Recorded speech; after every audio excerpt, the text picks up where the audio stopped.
Alarms blared throughout the Intrepid. Captain Miller rushed to the bridge. "Report," he ordered. "Sir, 6 Raxian warships just appeared out of faster-than-light travel," Lieutenant Fisher said. "They're powering weapons." On the main screen, Miller saw the ships approaching. Where did they come from? "We're in the middle of peace talks." In the conference room, Science Director Krell received an urgent message. His scales turned pale. "Supreme Hunter Drazek has taken command of a strike force," he told Ambassador Wells and Dr. Stone. "He plans to destroy this ship and everyone on it." "Including you?" Dr. Stone asked. "He sees us as traitors," Krell said. "Fleet Commander Xerix, we must stop this." Xerix nodded grimly. "I will contact the ships, but Drazek may have removed loyal officers." As they rushed to the bridge, Miller was already preparing the Intrepid for battle. But the ship was a diplomatic vessel now, with minimal weapons online. "We're outnumbered and outgunned," Tactical Officer Black reported. Miller looked at Krell and Xerix. "Can you help us?" Without hesitation, Xerix moved to a communication station. "This is Fleet Commander Xerix to all Raxian vessels. Stand down immediately." The only response was Drazek's angry face appearing on screen. "Traitors will die alongside the humans. The true Raxian way must prevail." The first shots hit the Intrepid's shields. The ship shuddered. "Shields at 60%, Black reported. "We can't take much more." Miller looked at his officers, at the Raxian diplomats, at Dr. Stone and Ambassador Wells. In that moment, he made a decision. "We're not fighting alone," he said. "Xerix, Krell, I need your help. Tell me how those ships work, what their weaknesses are." Without hesitation, the 2 Raxians provided critical information about their own fleet's blind spots and weaknesses. Lieutenant Fisher set course directly for the lead ship. Miller ordered, "Full speed." "Sir, that's Drazek's flagship. They'll destroy us before we reach them." "No," Miller said with a slight smile. "They'll try, but they'll fail. Because they still think like predators, and we don't." Using the knowledge from Krell and Xerix, the Intrepid executed maneuvers that confused the Raxian targeting systems. Meanwhile, Dr. Stone and the communications team broadcast a special signal on Raxian frequencies. "What are you doing?" Xerix asked. "Psychological warfare," Dr. Stone explained. "We're broadcasting concepts that disrupt Raxian thought patterns, art, music, poetry, humor, things your brain isn't used to processing." On Drazek's flagship, confusion spread as the strange transmissions affected the crew. Officers hesitated, distracted by concepts they had never encountered before. Just as Drazek prepared to fire the killing shot at the approaching Intrepid, a new fleet appeared. "This is Captain Greg Johnson of the UNSC Defiance," came the transmission. Alongside ships of the Raxian Science Division, under Director Krell's authority. Krell's scales brightened. "The Science Division sided with us." Caught between 2 fleets and with his own crew disoriented by the human transmissions, Drazek's attack faltered. His ship was quickly disabled, and he was taken into custody by his own kind. 1 year later, the Great Hall of Earth's United Nations hosted an historic ceremony. Human leaders gathered alongside Raxian representatives, now led by Science Director Krell. "Today marks a new beginning," Admiral Baker announced. "The Galactic Cooperation Treaty establishes humans and Raxians as equal partners, along with all formerly subjugated species." Ambassador Wells and Krell signed the document together. In the audience, Dr. Stone sat next to Mavericks, who had become Earth's first Raxian cultural attaché. "Did you ever imagine this outcome?" she asked him. "Never," Mavericks admitted. "In all our history, we only knew conquest. You taught us there are other ways to be strong." After the ceremony, a special training session began at the new Joint Space Academy. Human instructor Jack Wilson stood before a class that included both human and Raxian students. "Today we begin a new approach to space exploration and defense," Wilson told them. one that combines Raxian strength with human adaptability. A young Raxian cadet named Trenkar raised his hand. Is it true humans have always been both prey and predator? This seems contradictory. Wilson smiled. That contradiction is our greatest strength. Being both means we understand both roles. We can hunt when needed, hide when necessary, and create new solutions when neither works. As the class began training together, humans teaching Raxians about creativity, while Raxians taught humans about precision, the galaxy entered a new era, one where apex predators and clever omnivores worked together, stronger than either could be alone. Dr. Valeria Stone sat across from Mavericks, a captured Raxian scientist who had asked to speak with human leaders. Two armed guards stood nearby, but Mavericks showed no sign of aggression. You understand why we lost, Mavericks said, his scales a thoughtful blue-green. It is because of how we evolved. Dr. Stone nodded. Tell me more. Raxians evolved as apex predators. No natural enemies. No challenges. We grew strong. But Mavericks paused, searching for words. We never needed to change. To adapt. While humans evolved facing constant dangers, Dr. Stone added. Yes, not the strongest or fastest, but always needing to solve problems to survive. Maverick's inner eyelids blinked slowly. This is why you create art, music, stories. You imagine different worlds because you always had to imagine different solutions. Admiral Baker, who had been listening quietly, leaned forward. Can the Raxian High Command understand this, or will they continue fighting? Some already understand, Maverick said. Science Director Krell has been studying humans since first contact. He sees that your adaptability is a greater strength than our physical power. On the Raxian homeworld, a heated debate raged in the High Command chamber. Supreme Hunter Drazak pounded his fist on the table. We must gather more forces and crush these humans completely, he roared. Science Director Krell stood his ground. That strategy has already failed. The humans adapt too quickly. Each attack teaches them more about us. Are you suggesting surrender? Drazak hissed. To prey species. I suggest we learn from them, Krell replied. For the first time in our history, we have met a species that can teach us something valuable. Fleet Commander Xerix, his scales still bearing burn marks from the battle, spoke up. I have fought the humans directly. They are not simply prey or predators. They are something different. The chamber fell silent. For a species that had only known conquest for thousands of years, this was revolutionary thinking. The human ship Defiance has sent a communication, an aide announced. They request to speak with the High Command. Ambassador Diane Wells prepared for the most important diplomatic meeting in human history. Captain Miller and Dr. Stone stood with her on the bridge of the UNSC Intrepid, which had been chosen as neutral ground for the meeting. Remember, Dr. Stone advised, the Raxians respect strength but don't understand subtlety. Be direct but not threatening. Miller nodded.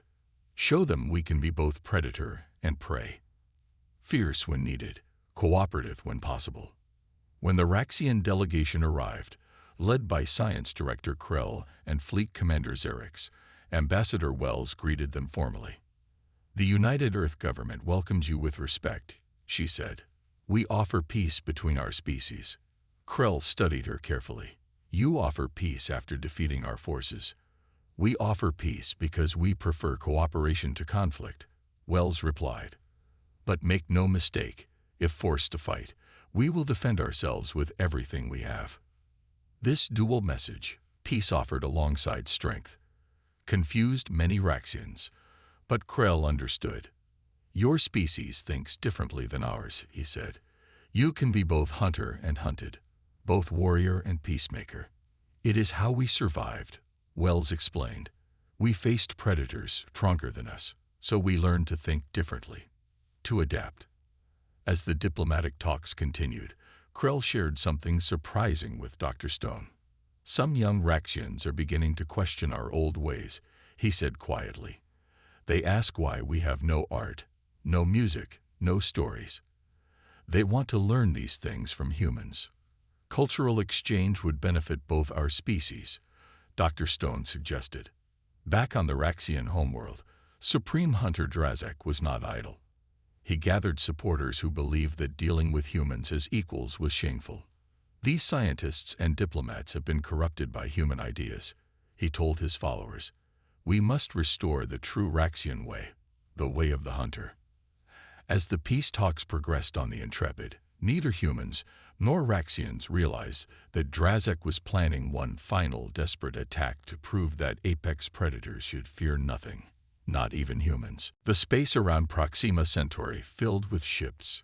The massive Raxian fleet moved toward the human colony, their vessels shaped like predators from their homeworld. Facing them was a smaller group of human ships, led by the UNSC Defiance. Raxian fleet in visual range, reported Lieutenant Sam Evans. They outnumber us 3-1. Captain Greg Johnson nodded calmly. Numbers aren't everything. Is everyone clear on Strategist Baker's battle plan? Around the bridge, his officers nodded. The plan went against everything they had learned at the academy, but that was exactly the point. Begin Operation Chameleon, Johnson ordered. On the Raxian flagship, Fleet Commander Xerix watched the human fleet with confidence. They have formed a defensive position, he told Supreme Hunter Drazek, who had arrived to witness the battle personally. Standard prey behavior. They hope to protect their colony. Then we will crush them with superior force, Drazek said. Begin the attack pattern. The Raxian ships moved forward in perfect formation, a hunting pack closing in for the kill. But as they approached firing range, something strange happened. The human ships suddenly scattered in all directions. Some accelerated toward the Raxians at dangerous speeds. Others cut engines completely, drifting without power. Several small ships released clouds of debris and radiation that confused Raxian sensors. What is this?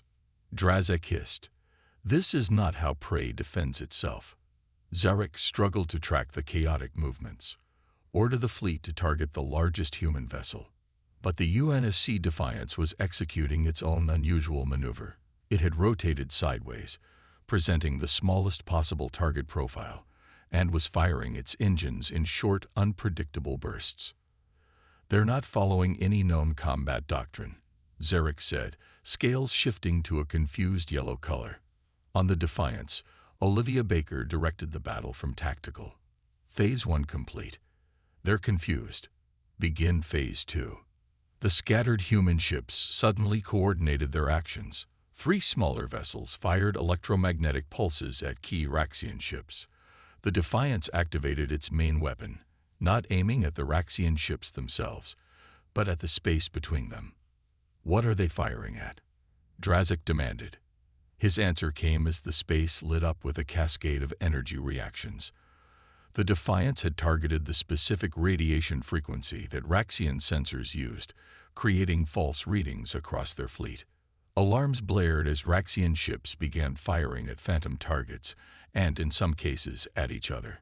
Their technology is disrupting our communications, Xerix reported. Ships can't coordinate. For the first time in his life, Supreme Hunter Drazek felt something unfamiliar stirring in his mind. It would take him hours to recognize it as fear. On the ground on New Montana, Colonel Frank Peters led a joint human-alien force against the Raxian ground troops. Former slaves of the Raxians had joined the human resistance, bringing valuable knowledge. They expect us to either charge or retreat, Peters told his troops. So we'll do neither. Instead, they used the colony's terraforming equipment to change the battlefield itself. Irrigation systems were repurposed to flood areas where Raxians had established positions. Weather control stations created localized fog banks to hide human movements. Commander Thrax watched his forces losing ground. This makes no sense. They were nearly defeated. They adapted, his second-in-command said. They keep changing strategies. Back in orbit, the battle had turned decisively. The Raxian formation had broken apart as ships tried to deal with sensor ghosts and false readings. The human vessels, though fewer and smaller, struck with precision. The Defiance approached the Raxian flagship directly. Captain Johnson stood on his bridge, watching the massive enemy vessel grow larger on the view screen. "They're powering up weapons," Evans reported. "Hold course," Johnson ordered. "Let them see us coming." On his flagship, Drazek watched the human ship approaching. "They challenge us directly." Finally, proper combat. But at the last moment, the Defiance released hundreds of small drones, each broadcasting the ship's signature. As the Raxian flagship fired at what it thought was the Defiance, the real ship slipped past its defenses and targeted its engine systems. Impossible. Drazek roared as explosions rocked his ship. Xerix looked at the tactical display, which showed human victory on all fronts. "Supreme Hunter, we must retreat and regroup. These humans, they do not fight by any rules we understand." For the first time in 3,000 years of Raxian conquest, Drazek gave the order to retreat. Dr. Valerius Stone worked late into the night, studying the latest reports from New Montana. The Raxian prisoners that had been captured provided valuable information about their species. "Their psychology is fascinating," she told Admiral Baker during their morning briefing. "Raxians have almost no concept of fear. Their society never developed art, music, or fiction." "How does that help us?" the Admiral asked. "They can't understand deception or imagine different outcomes," Dr. Stone explained. "They've never needed to. As apex predators, they always won through direct force." On the other side of the building, Communications Officer Adam Clark developed a new strategy. He programmed human communication systems to broadcast confusing messages. "These transmissions contain human concepts the Raxians can't process," he explained to his team. "Ideas like mercy, sacrifice, and even humor. Their translation systems will try to make sense of it and fail." "Psychological warfare," one team member said. Adam nodded. "Exactly. We're not just fighting with weapons, we're fighting with ideas they've never encountered." On New Montana, Special Forces Sergeant Carol Martinez moved silently through the ruins of a school building. 20 children and 3 teachers were hiding in the basement. A Raxian patrol had discovered the building and was moving in. "Stay absolutely quiet," she whispered to the group. "I'll handle this." The children looked at her with wide, frightened eyes.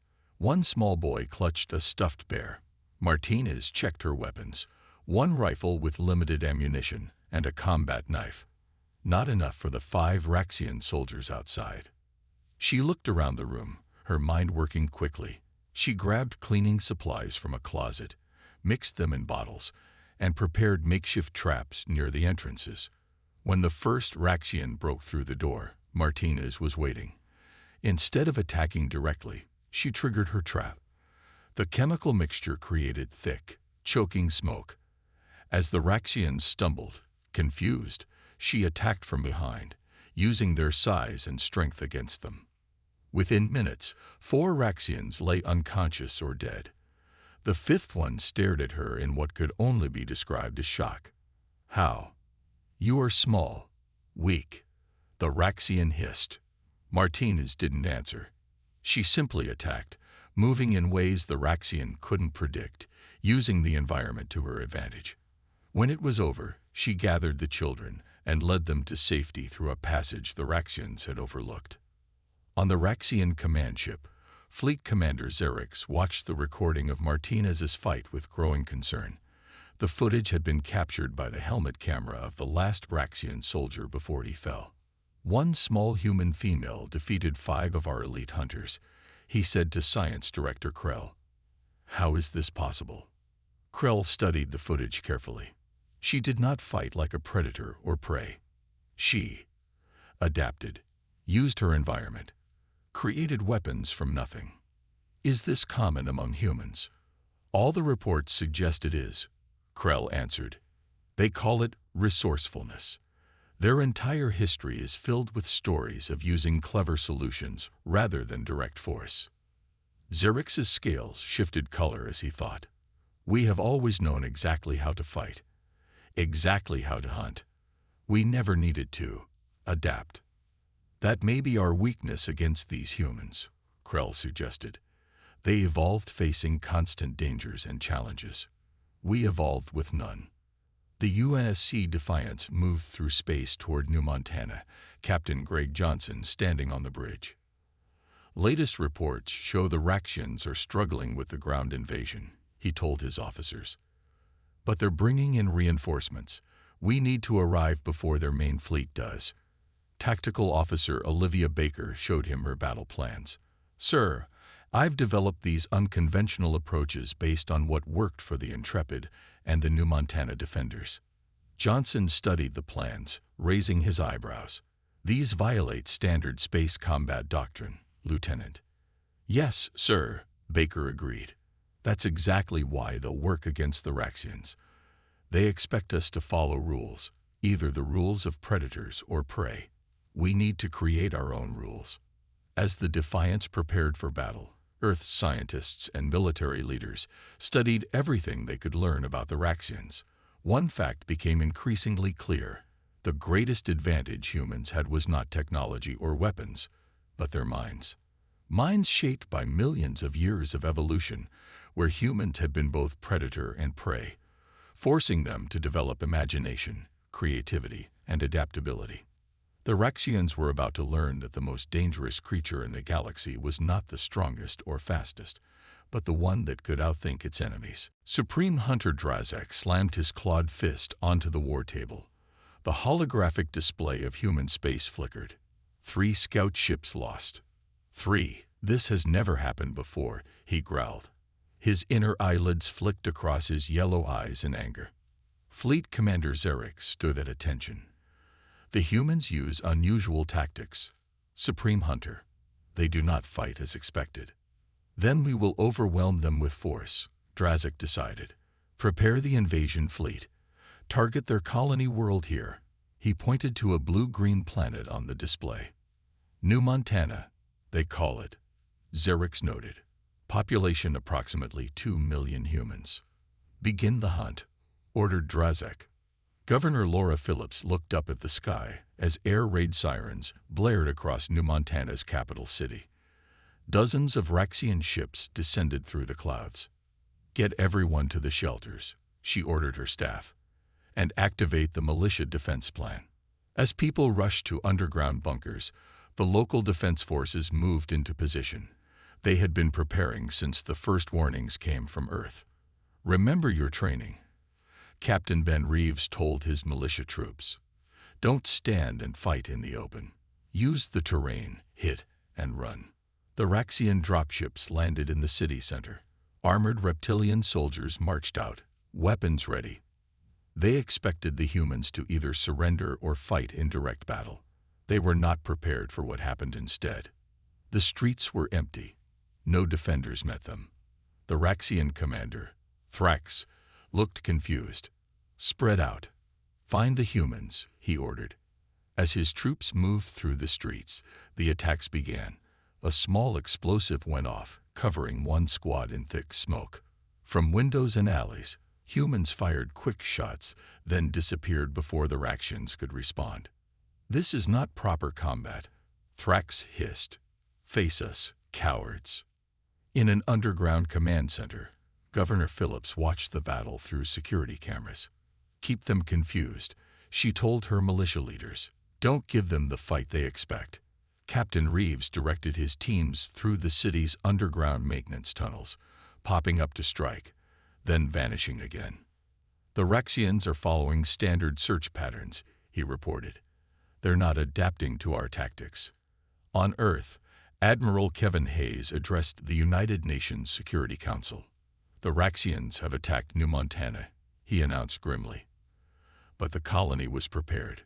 Governor Phillips is implementing the defense plan we developed. How long can they hold out? Asked one council member. Unknown. But every day they resist gives us more time to prepare our response. Admiral Hayes moved to a display showing a massive starship. The UNSC Defiance is ready for launch. It carries our new experimental weapons based on Dr. Stone's research. In the shipyard orbiting Earth, Engineer Nicole Foster worked with her team, installing the final components on the Defiance's main weapon system. The Raxian biology scans show they have enhanced vision in the infrared spectrum, she explained to a technician. This targeting system will exploit that weakness, creating false heat signatures to confuse their tracking systems. Will it work? The technician asked. It has to, Nicole replied simply. Back on New Montana, the Raxian invasion was not going as planned.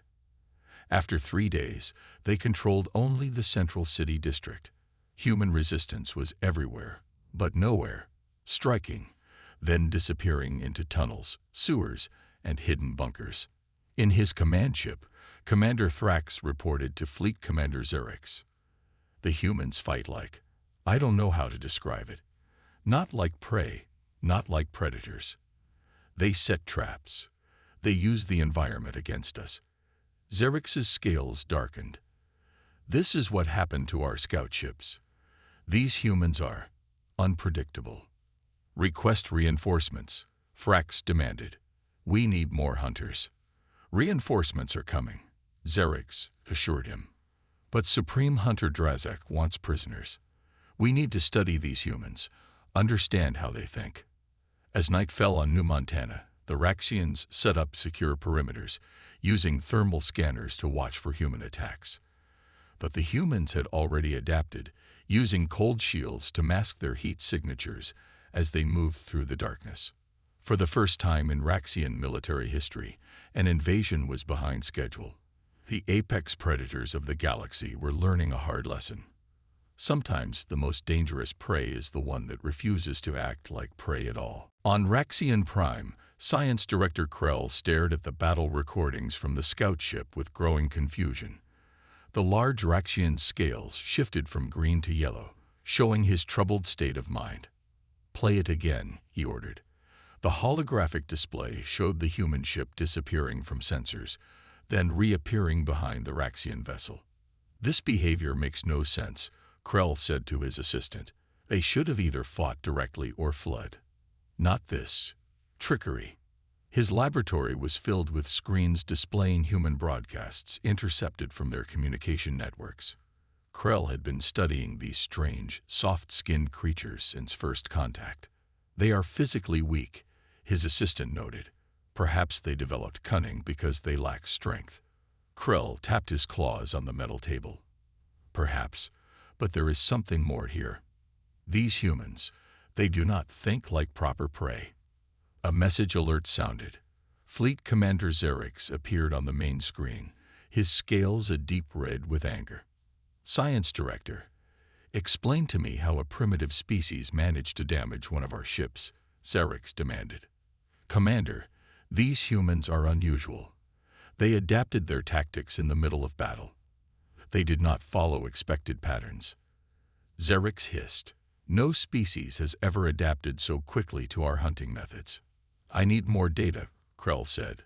More encounters to study their behavior patterns. You will have it, Xerix promised darkly. The High Command has authorized a probe of their territory. We will learn their weaknesses before the main invasion. On Earth, Dr. Valeria Stone met with a small blue-skinned alien in a secure room at First Contact Division headquarters. Admiral Baker watched from behind a one-way window. Thank you for agreeing to help us, Sindri, Dr. Stone said. The alien blinked its large eyes. I help because my people already lost everything to Raxians. Maybe Earth people can stop them. Tell me about their biology, Dr. Stone asked, recording the conversation. Raxians evolved as pure predators, Xindri explained. They never knew fear. Their bodies heal quickly. Their minds think only of hunting and conquering. Dr. Stone showed Sindri the footage from the Intrepid's encounter. Why did they seem so confused by our ship's maneuver? Sindri's antenna twitched. Raxians only know direct attack. They never needed to be clever. Every species they met before fought the same way or ran the same way. Your people did something new. In another room, Lieutenant Paul Rodriguez was developing new combat simulations based on the information about Raxians. He loaded what they knew about Raxian ship movements and attack patterns. Their tactics are efficient but predictable, he told his team. They expect either direct confrontation or retreat, so we'll do neither. His fingers moved quickly over the controls, programming unpredictable movement patterns and attack sequences. If they think like predators, we need to stop thinking like prey, he said. Back on the Intrepid, Captain Miller received new orders from Admiral Baker. We're to continue patrolling, but now we have a specific mission, he told his officers. Gather as much intel on Raxian capabilities as possible without starting a war. Sir, Susan Clark asked, what if they attack again? Then we defend ourselves, but remember what worked last time. They expect direct responses. We need to be unpredictable. In his quarters that night, Miller read through Dr. Stone's report on the Raxian biology and psychology. Evolved as apex predators with no natural enemies, he read aloud. Never developed complex problem-solving because they never needed it. He thought about Earth's history. Humans had never been the strongest species. They had survived by adapting, inventing, and outsmarting stronger predators. Maybe that's our advantage, he murmured. We've always been both predator and prey. As the Intrepid moved deeper into the border region between human and Raxian space, neither side realized that the greatest test was yet to come. The Raxians were gathering their forces, and soon the humans would face not just a scout ship, but a full invasion fleet. The UNSC Intrepid dropped out of faster-than-light travel at the edge of the Delta Pavonis system. Captain Miller stood from his chair as the main view screen showed an unexpected sight. What am I looking at, Lieutenant Fisher? He asked. Sir, that appears to be a damaged ship of unknown design. It's drifting and showing minimal power readings. The ship was unlike anything they had seen before. Its hull resembled scales, with sharp angles and protruding sections that looked like armor plates or weapons. Life signs? Miller asked. Difficult to tell, sir, replied Science Officer Mary Green. Their biology might be too different for our scanners to recognize, but there is movement inside. Miller nodded. This could be our first contact with a new species. Follow first contact protocol. Open a channel, universal greeting. Communications Officer Alan White pressed several buttons.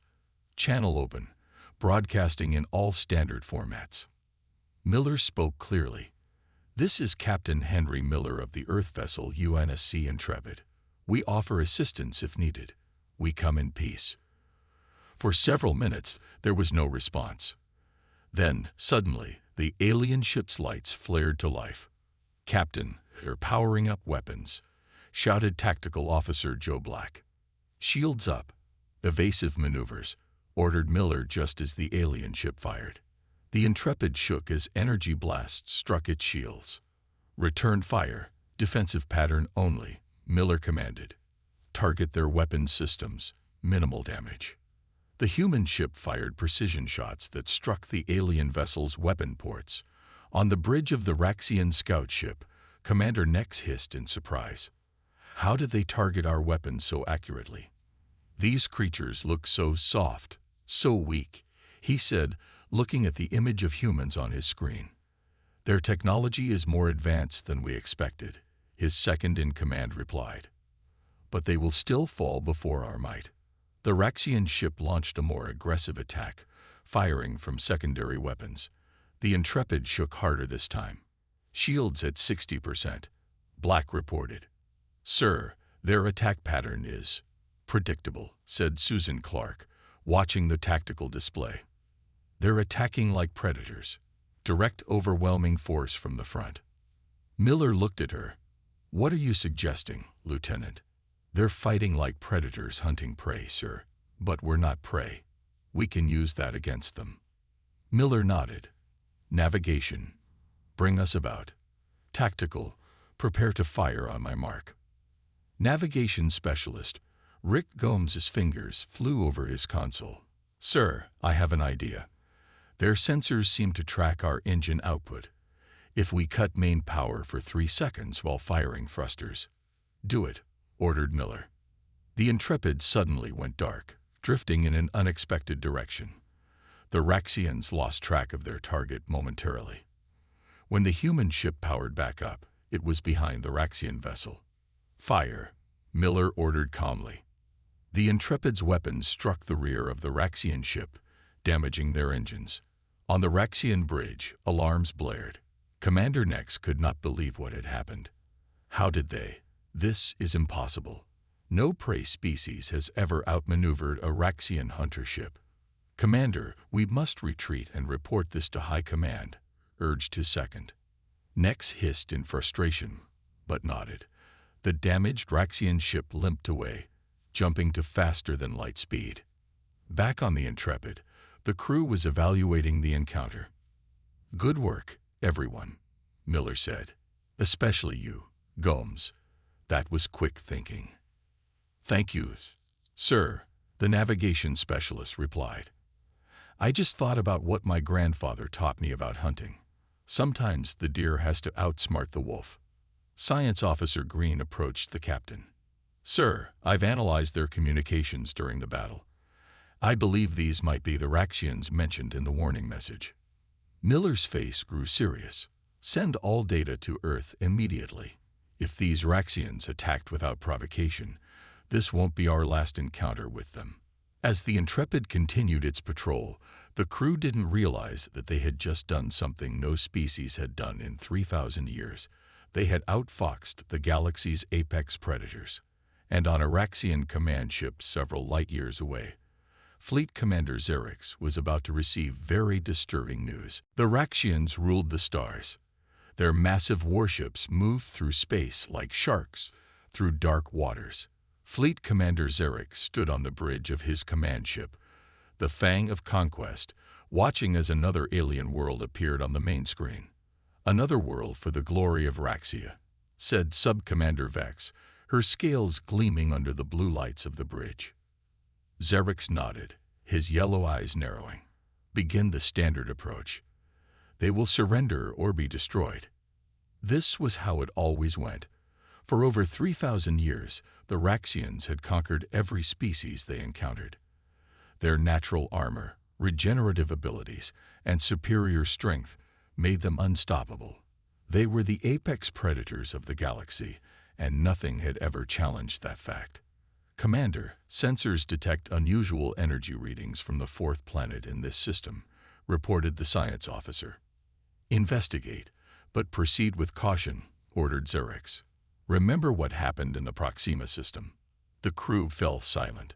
3 Raxian scout ships had vanished in that system just 1 lunar cycle ago. It was unusual but not concerning. Even apex predators occasionally faced obstacles. On Earth, Dr. Valeria Stone rubbed her tired eyes as she studied the strange message again. As the lead cynobiologist at Earth's First Contact Division, she had seen many alien communications, but this one was different. "Play it again, please," she asked her assistant. A holographic display flickered to life, showing a thin, blue-skinned alien. Its large eyes blinked rapidly as it spoke in a language the translation computers were still processing. "Danger. Flee. Hunters coming. Raxians." The message cut off there, as it had the previous 12 times she'd watched it. "Any progress on pinpointing the source?" Dr. Stone asked. "Yes, Mom. The signal originated from the Ta CD system, about 12 light-years away." Dr. Stone frowned.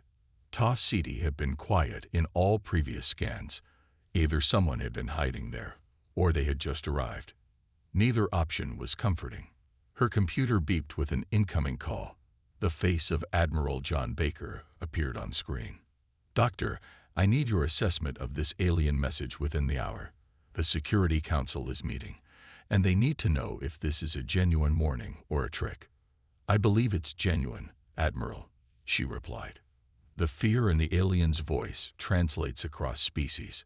Someone or something called the Raxians has them terrified. The Admiral's face grew grim. "That matches what our deep space probes have detected. Something is moving through nearby systems, and whatever it is, other species are fleeing from it." Captain Henry Miller walked through the corridors of the UNSC Intrepid, nodding to crew members as he passed. The ship hummed with activity as they prepared for departure. "Captain on the bridge," announced Lieutenant Kate Fisher as Miller entered. "Status report," Miller said, settling into his command chair. "All systems green, sir. We're ready for departure to patrol the outer colonies." Miller nodded. "Good. This should be a routine mission, but stay alert. We've had reports of unusual activity near Delta Pavonis." "Unusual how, sir?" asked Tactical Officer Joe Black. "Unexplained ship's movements, strange energy signatures. Could be nothing, could be something. That's why we're checking it out." In the ship's science lab, Chief Science Officer Mary Green reviewed the latest data from Earth. The warning message from the unknown alien had been sent to all ships in the fleet, along with orders to report any signs of these Raxians. "What do you make of it?" asked her assistant. Mary shook her head. "I don't know, but in my 20 years of space exploration, I've learned one thing. When an alien species is scared enough to send a warning to a civilization they've never contacted before, it's usually for a good reason." As the Intrepid left Earth's orbit, none of its crew realized they would be the first humans to encounter the apex predators who had dominated the galaxy for millennia. And none of them could have predicted how that encounter would change the fate of both species forever.